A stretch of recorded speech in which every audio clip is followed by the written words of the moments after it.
And that was my intuition, my inner voice. As a Black woman, I feel like we're taught to override our intuition from a very young age. Every answer I was looking for was already within me.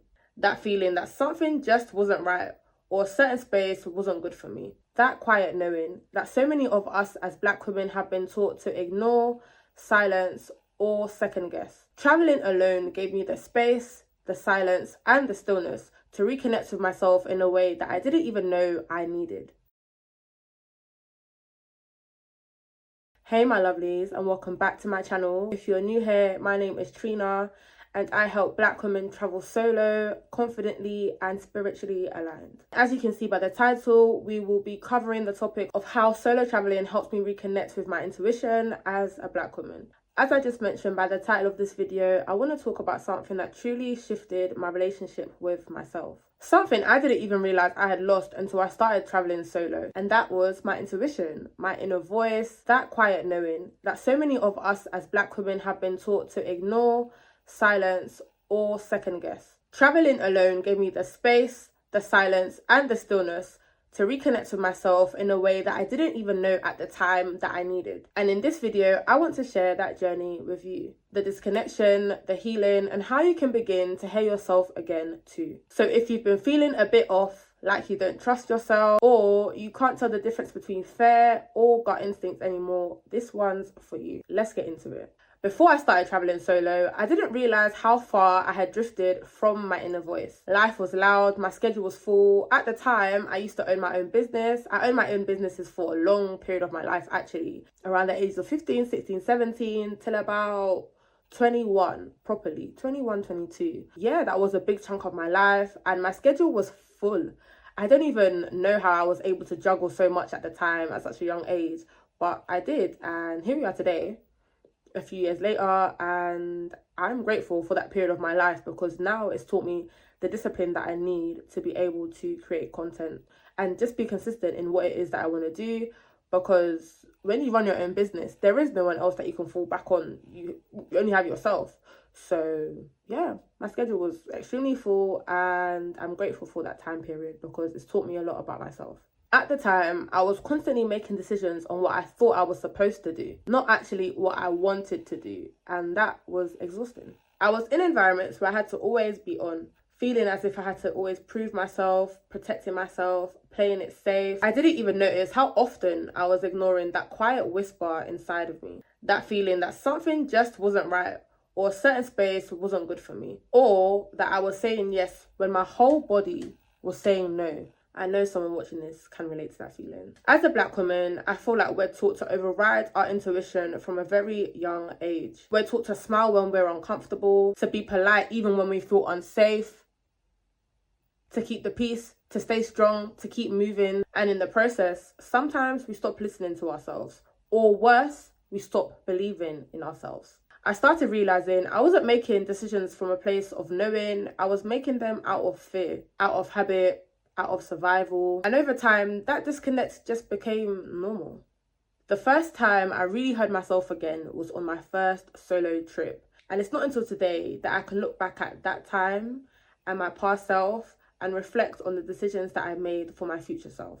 On my first solo trip, of course, I was in a space where I was in an unfamiliar place where no one knew me, nobody expected anything from me, and for the first time in a long time it was quiet.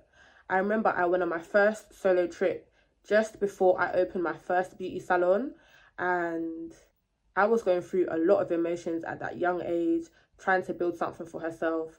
And this was the first time I actually got to sit down for a bit and just listen to my inner self. I remember sitting by the beach, no distractions, no noise, just myself. And I realized in that very moment, I didn't have to explain myself to anyone. I didn't have to be anyone. I was just there, present. And in that exact moment, I heard something I hadn't heard in a long time. My intuition. A sense of peace. A knowing that I was exactly where I was supposed to be. That I didn't need to rush. That I could trust myself and that I was safe. That moment changed everything for me.